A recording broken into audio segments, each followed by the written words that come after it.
Pria? Pria biasa, Oh, pria. as, Iya, as a human gitu kan? Iya. Normal gitu. Normal gitu. Ya ada lah pastinya Kak. Oke, terus? Apalagi waktu di LIDA 2020 itu aku kan dapat kemalangan juga, dapat kabar dari kampung kalau adik aku itu meninggal. Umur berapa? Umur 16 tahun. Perempuan? Laki-laki. Laki-laki. Iya. Waktu itu aku di top berapa ya? Top 56. Oh ya, menuju dari top 70 dari top 70 menuju ke top 56. Wah, aku sulit dapat ya? kabar gitu kalau adik aku meninggal di kampung gitu. Itu justru jadi beban tersendiri bagi aku Kak gitu. Iyalah, sulit. Karena belum itu. lagi beban apa ya kalau kita bilang waktu di kompetisi itu beban mikirin SMS banyak ya SMS-nya. Iya, itu beban. Terus juga belum lagi beban hafalan lagu, ngulik lagu apa Belum segala aransemen, macam. aransemen, Aransemen banyak bebannya. Ditambah lagi aku dapat musibah kayak gini. Iya.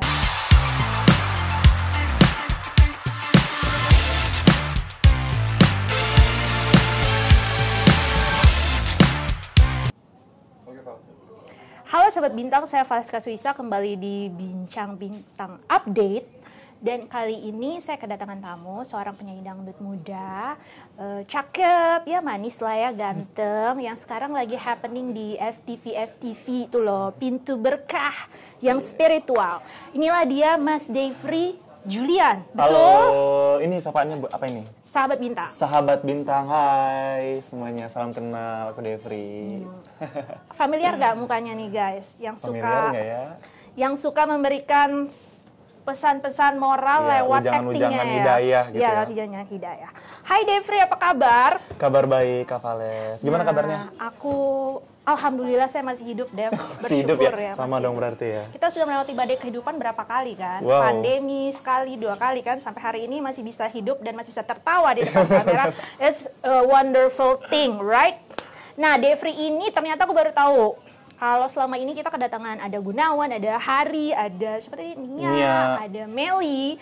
Itu semua adalah Liga Dangdut 2020. Iya, seangkatan semua sama Semua aku. seangkatan sama Devri. Cuman mereka di 5 besar, aku yang 18 besar jauh. Nah, ini 18 besar dan baru saja mengikuti lanjut ya di ajang TDA, The Dangdut Academy. Academy 2000 Dangdut Academy Tahun 5 ini, ya tahun 2022. Nah, bisa ceritain nggak kok bisa dari Lida nih 18 Iya, besar, iya, terus iya. kamu kok nekat ikut Dangdut Academy lagi segitu insist persisnya. Segitu Persistence. menggebu-gebunya kah gitu ya? Iya. Oke. Emang boleh ya? Apanya? Tapi boleh ya dari Lida terus ikut lagi The Academy itu oke? Ya buktinya aku ada di situ Iya, kan. makanya itu boleh ya? Tahun sebelumnya bukan yang nggak bisa ya? Apa? Nah, nanti aku ceritain. Oke. Oke. Jadi awalnya itu Kak, aku pernah ikut sebelumnya di tahun 2019. Aku ikut seleksi LIDA tahun 2019. Cuman waktu itu Devri cuman sampai tahap video booth. Kan ada beberapa tahap tuh sebelum diberangkatkan ke Jakarta. Yes. Jadi di setiap daerah itu diadakan audisi gitu. Orang Indosiarnya visit ke setiap daerah, 34 provinsi gitu. Jadi aku audisinya di Pekanbaru. Waktu itu aku audisinya sampai video booth doang. Awalnya ngantri kan gitu dari pagi sampai jam berapa ya aku masuk studio. Sampai jam 1 gitu deh. Tahap pertama itu seleksi untuk ke tahap kedua gitu. Pokoknya finalnya itu di video booth. Aku cuma sampai di situ aja, nggak nyampe ke Jakarta, nggak Itu yang ditelepon. 2019.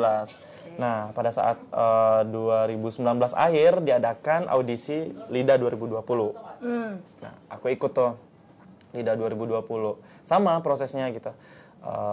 Tahap sampai ke video booth. Alhamdulillah aku di calling orang Indosiar untuk mewakili Riau gitu. Dia nggak capek-capek ya dari 2019, 2020 ikut lagi. Ya karena optimis itu tadi, karena kita merasa punya bakat, kenapa tidak disalurkan. Kamu memang impiannya memang mau menjadi seorang penyanyi dari kecil? Kalau dibilang impian enggak sih Kak, karena aku sadar bakatku di situ, bakatku di nyanyi. Kenapa sih aku nggak meneruskan? Dari usia berapa kamu sadar? Dari umur 9 tahun. Karena memang aku dari kecil itu udah terbiasa dengar lagu dangdut. Karena orang tua aku itu penyanyi dangdut dari panggung ke panggung. Di sana, di Iya, daerah? di sana. Iya. Jadi aku karena udah terbiasa dengar musik dangdut, ibaratnya kayak udah terbiasa gitu Kak. Dari pagi, sore, biasa diputerin lagu dangdut. Ya jadinya udah. ya kayak udah mendarah daging ya, mau nggak mau ya? Kayak mendarah daging gitu.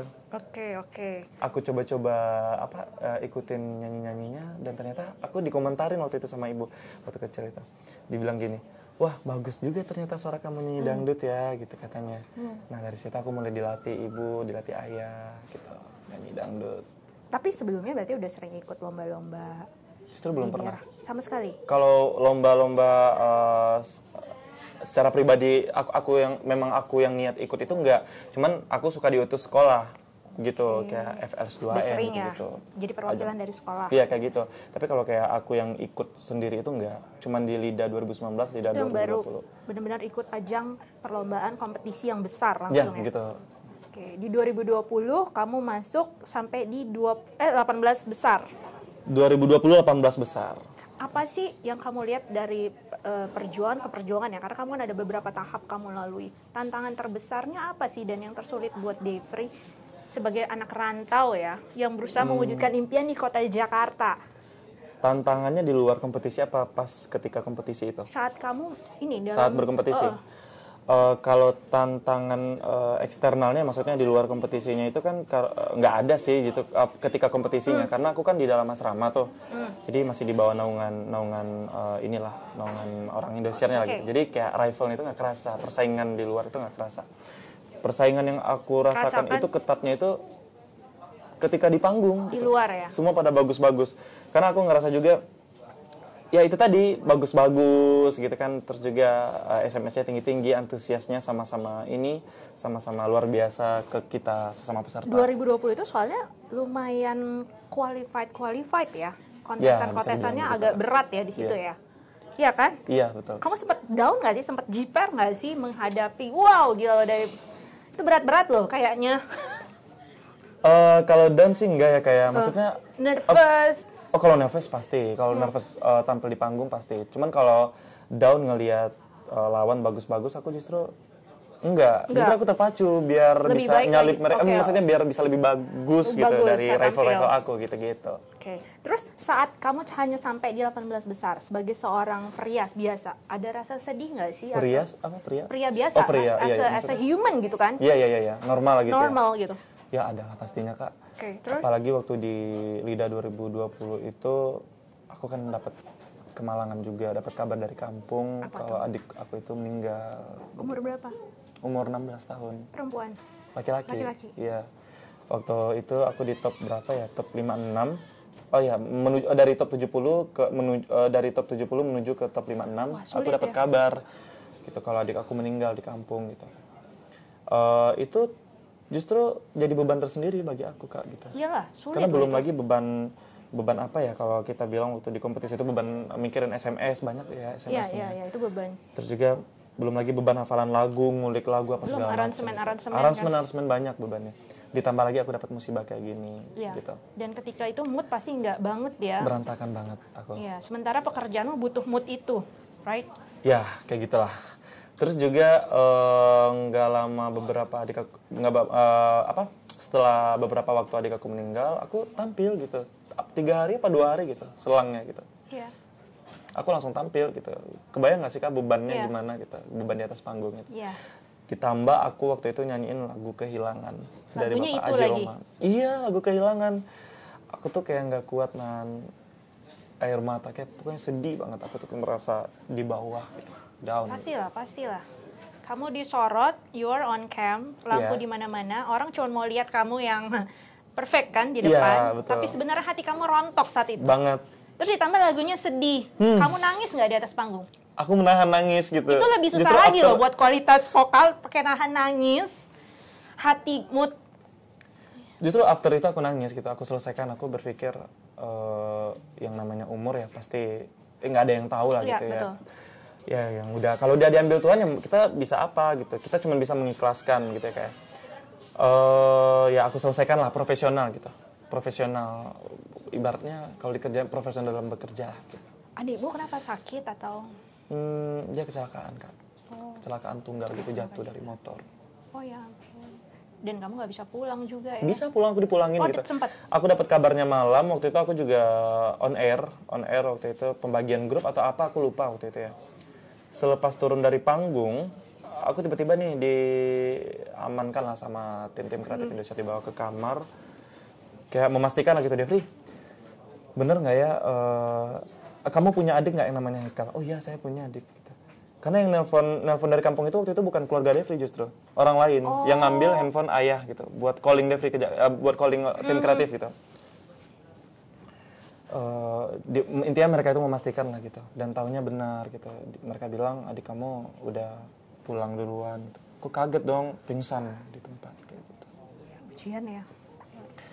Subuhnya aku langsung pulang ke Riau. Sehari di sana aku balik lagi ke Jakarta. Dan itu harus langsung tampil ya, cuman Besoknya, apa lusanya gitu aku lupa. Itu di taraf berapa besar itu? 56 dari 70 menuju 56. Jadi aku tampil lagu Kehilangan itu di top 56. Tapi bersyukur ya berarti kamu sampai bisa 18 besar dengan situasi itu loh. Itu berat loh. Itu bisa pecah kan di panggung waktu itu kan. Harusnya konsentrasinya itu kan susah. Ya begitulah Kak. Itu beratnya jadi artis guys. Jadi kalian boleh lihat kayaknya enak ya. Dia nyanyi di atas panggung, dia kelihatan glam, tapi belum tentu loh. Dia juga bisa punya masalah saat itu. Tapi orang nggak lihat, orang taunya yang bagusnya aja. Disitulah keprofesionalan seorang itu dituntut. Entertainer itu dituntut. Gitu. Moodnya serusak apa yang orang nggak mau tahu. Ya itu ujian juga ya Devri. Kemudian kamu sampai 8 besar sempat keluar, tapi kamu nggak patah semangat kan? Kamu ikut lagi di Akademi 5.